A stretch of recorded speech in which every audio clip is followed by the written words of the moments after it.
Welcome to the Nonviolent Jesus podcast. I'm John, Father John Deere, and today I'm speaking with my friend Martha Hennessy, longtime peace activist, member of the New York City Catholic Worker, and granddaughter of Dorothy Day, the founder of the Catholic Worker.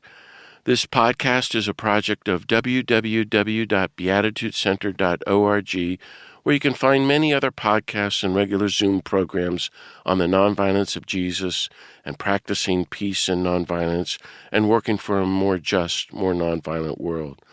So I always like to begin with a little prayer. So I invite everyone listening to just take a deep breath wherever you are and just relax. And together let's recenter ourselves and enter into the presence of the God of peace who loves you infinitely and personally. And let's welcome the nonviolent Jesus here into our hearts and our circle, and just take a moment to ask for whatever graces and blessings you need to follow Jesus on the path of nonviolence.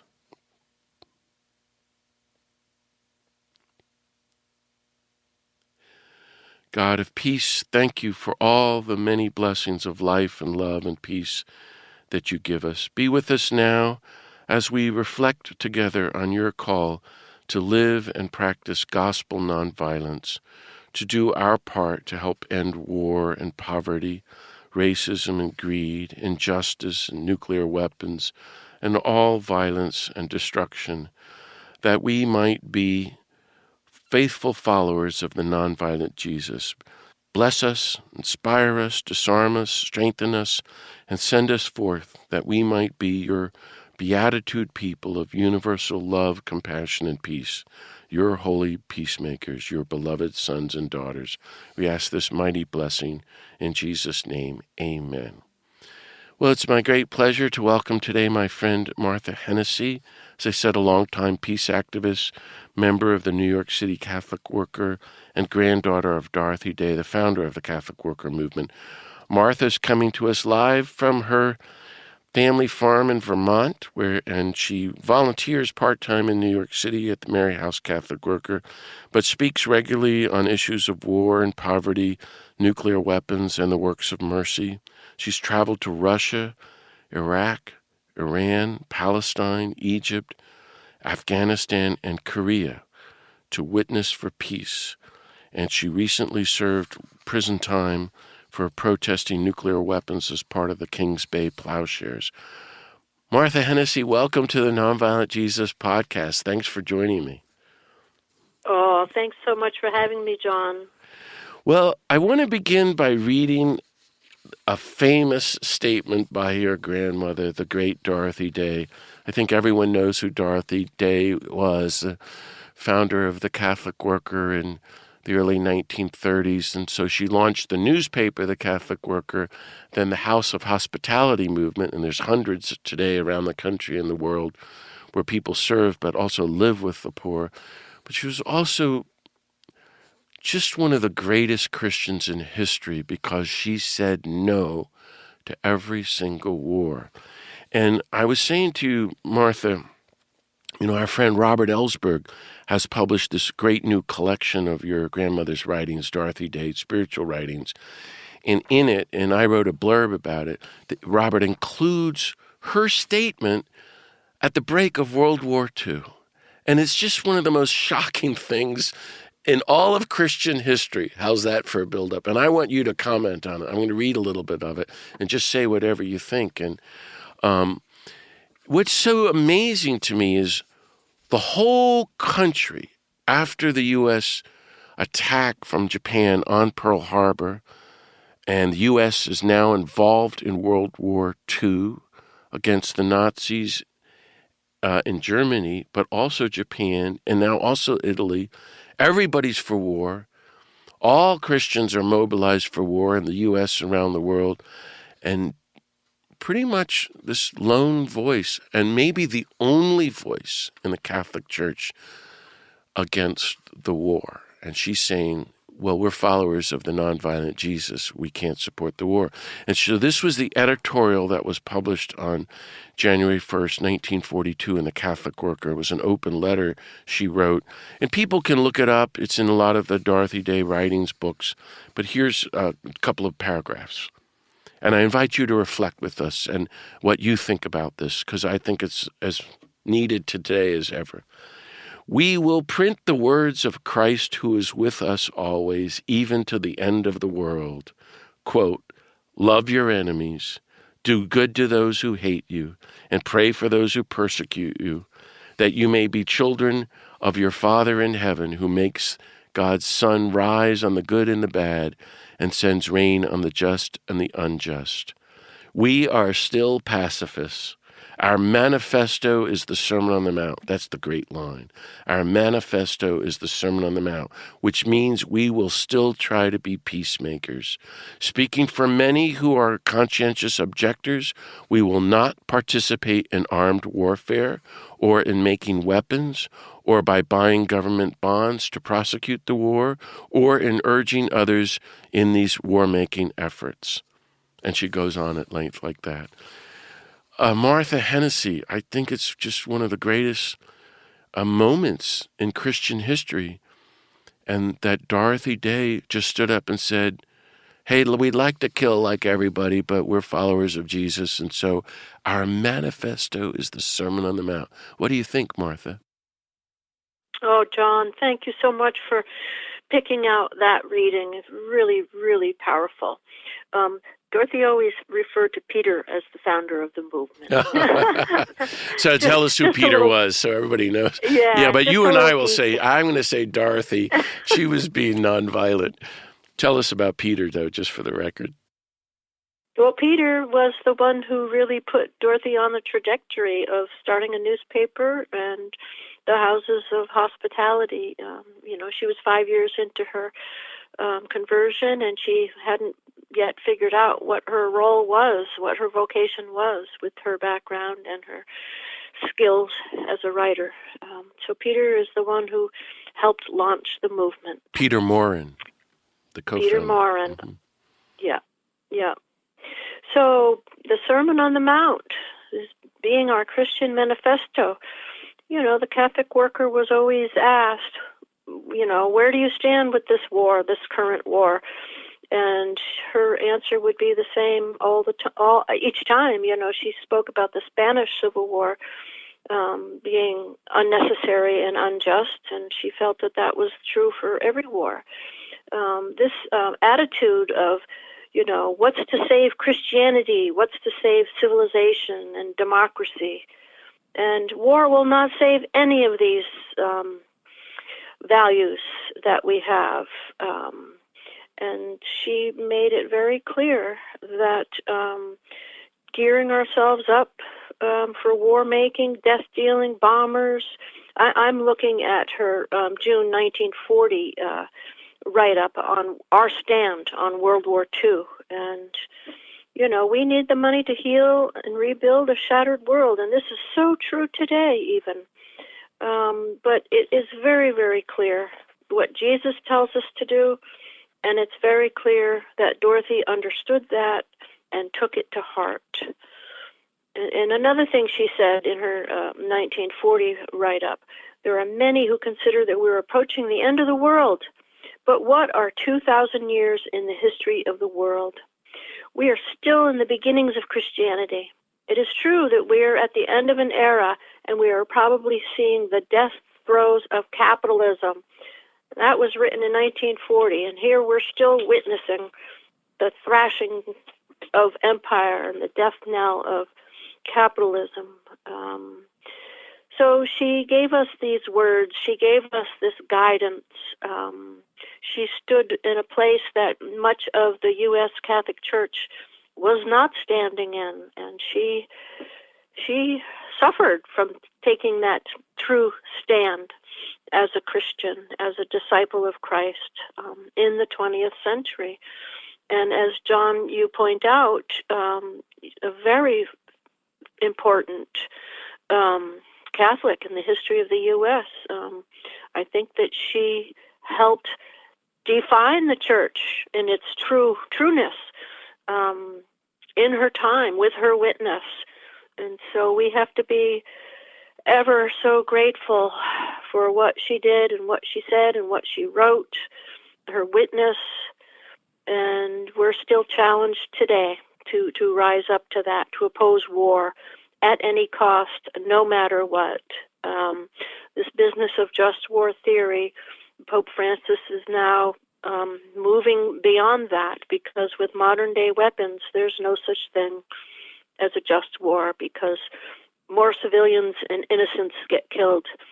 With each generation of war making, that number increases. And now we're witnessing Gaza with thousands upon thousands of casualties of civilians. So this is what war leads us to.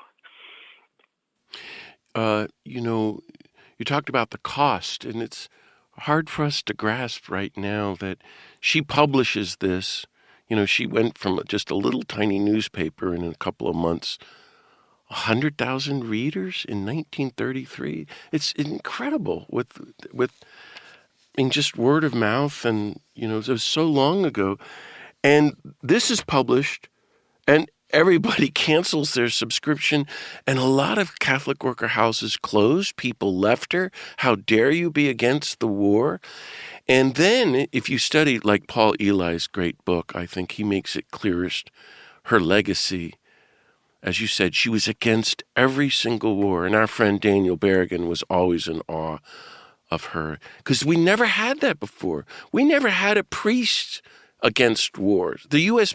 Catholic Bishops' Conference was founded in 1919 for the sole purpose of supporting the troops and supporting war. And it's still that way today. It's in their mission. So, and most bishops have done this. So I kind of think sometimes, Martha, that Dorothy was God's instrument to save the Catholic Church in the world, like St. Francis was. Seriously. I know. And she's a lone woman standing up to all these churchmen saying, hey, sorry, no. Yeah. Well, a lot of the houses closed not simply in protest of what Dorothy said about the war, but that they, were forced to go join in the effort. So the pervasiveness of our war-making culture is such an extent that, thank God we have people in history like Dorothy who recognized what it was, war for what it was. And it is human nature to try and do whatever you need to do to save your own hide, make yourself comfortable. And she wouldn't do that. She walked the way of Jesus. Yeah,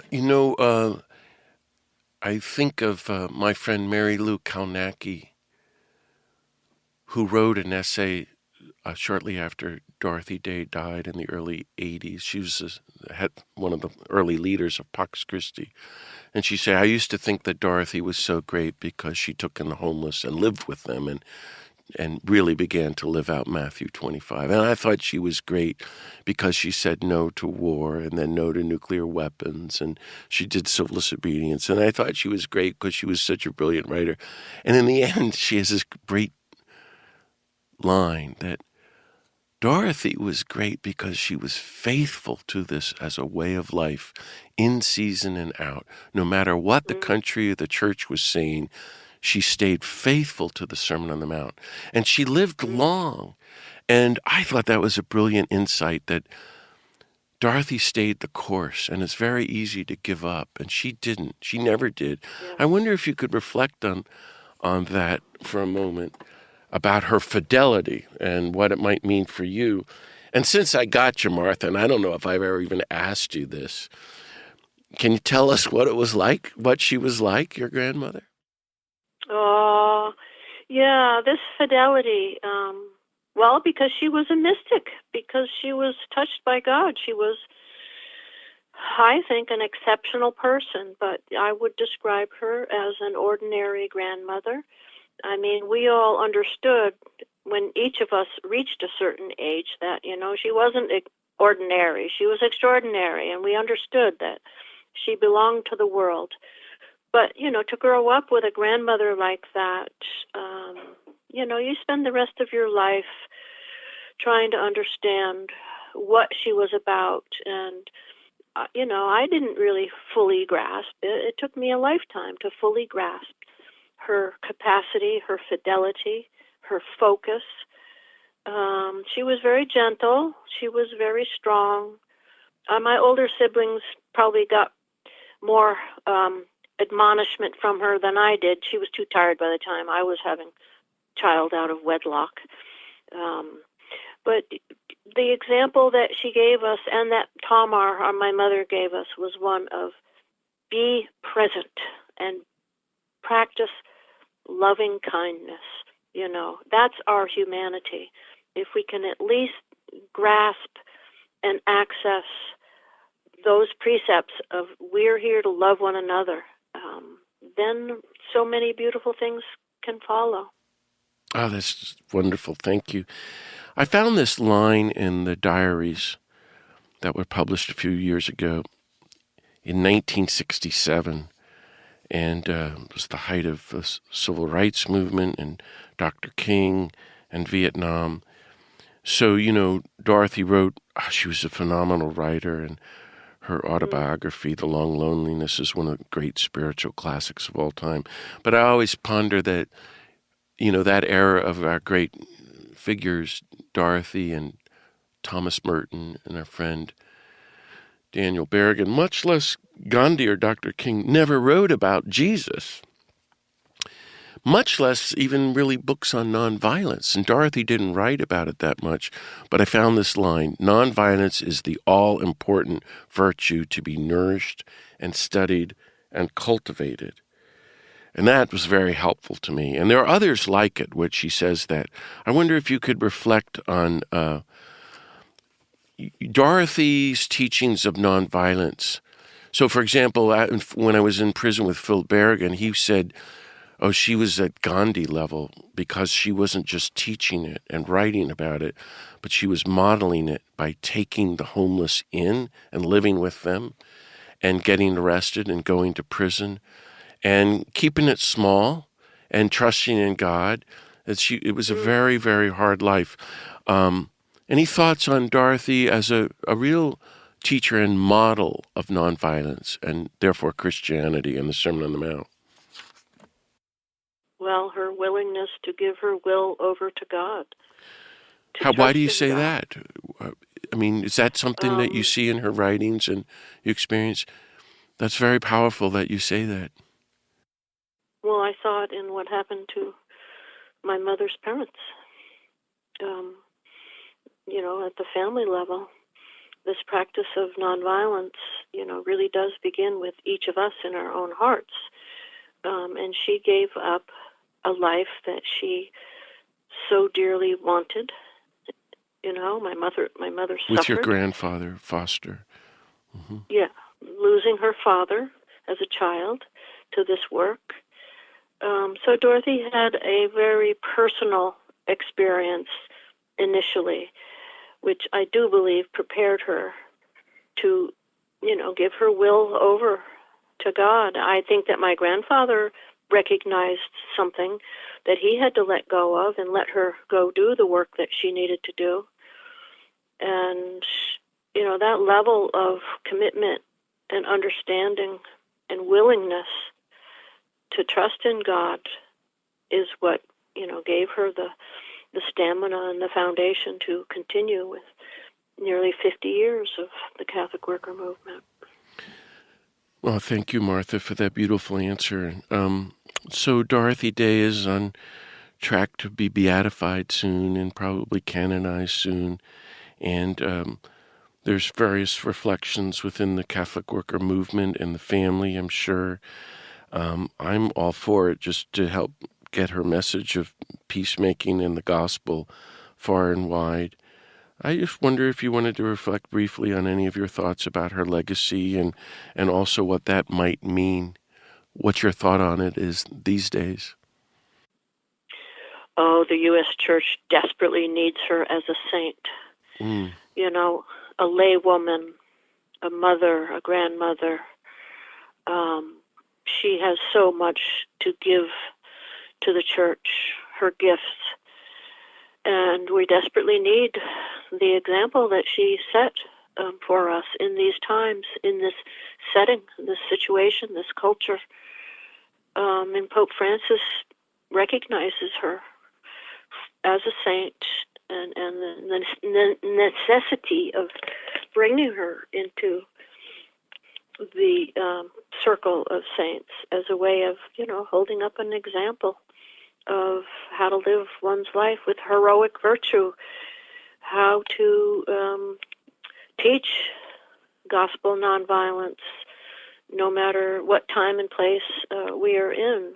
So I am very supportive of her cause, because I think the United States Catholic Church is, in the heart of the empire, in the belly of the beast.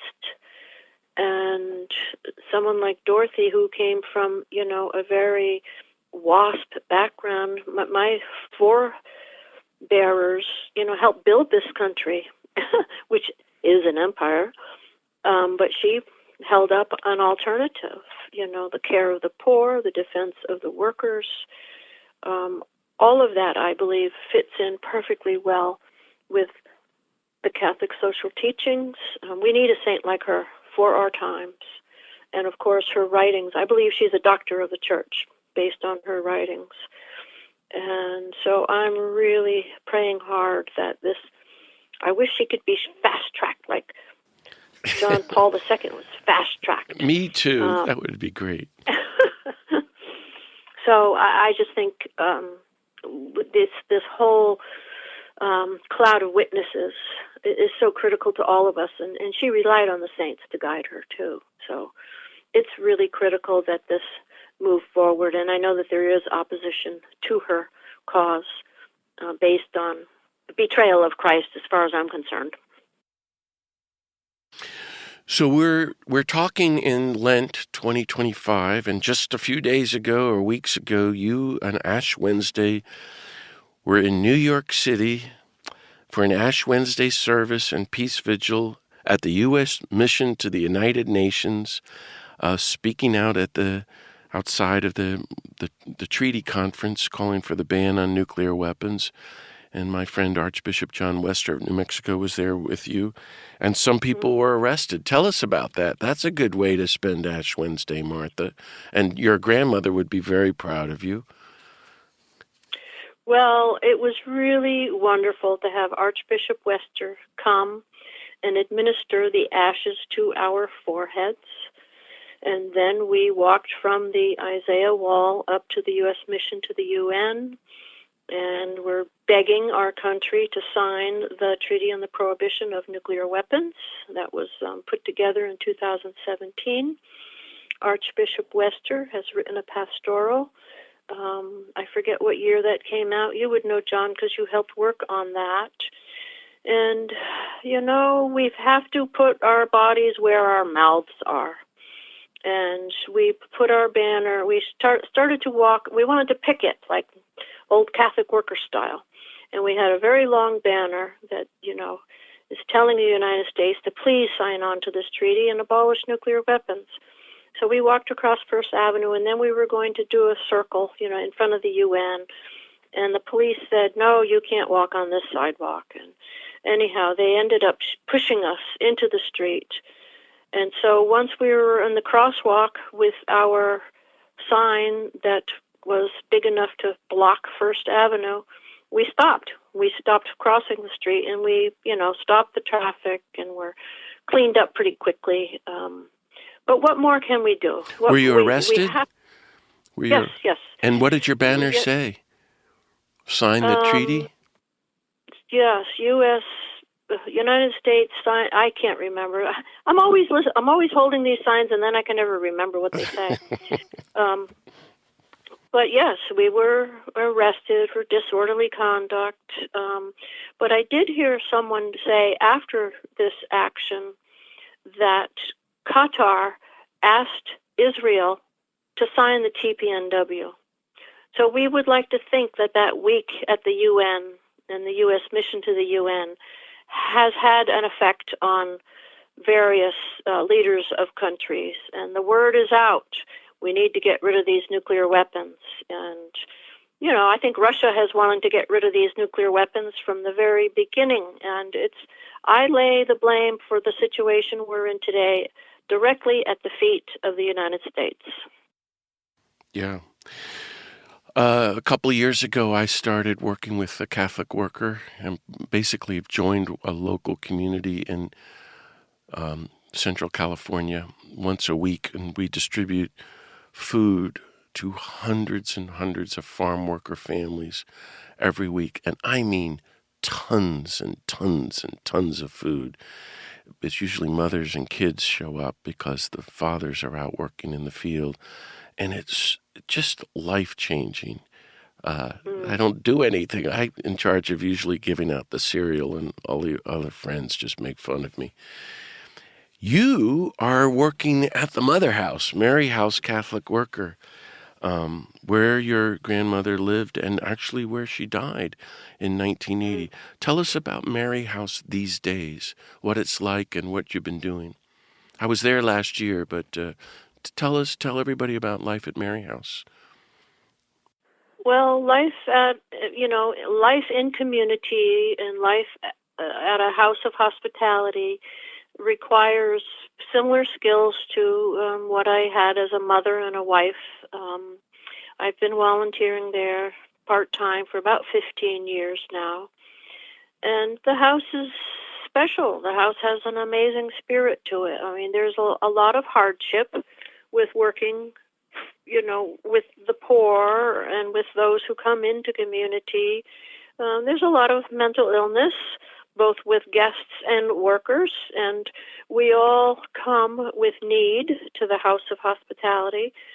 But for me, it's been a real exercise. I don't feel like I would have a leg to stand on to even begin to speak about Dorothy or the movement if I did not, participate in that aspect of the work. I love doing it. I'm a Martha. I love to cook and clean and be with folks, growing up in a big family, growing up around the Catholic Worker. But there are challenges, in terms of decision making and how we treat each other and how to keep the house clean. The house is old. It's very run down. But I don't know. It's such a spiritual exercise for me. It makes me, when I work in the clothing room or on the soup line, this kind of work makes me confront my own internal imperialistic urges. So I would recommend anyone and everyone who cares about peace and justice to practice the works of mercy at some point in their lives to really gain a taste for what it's about. Thank you.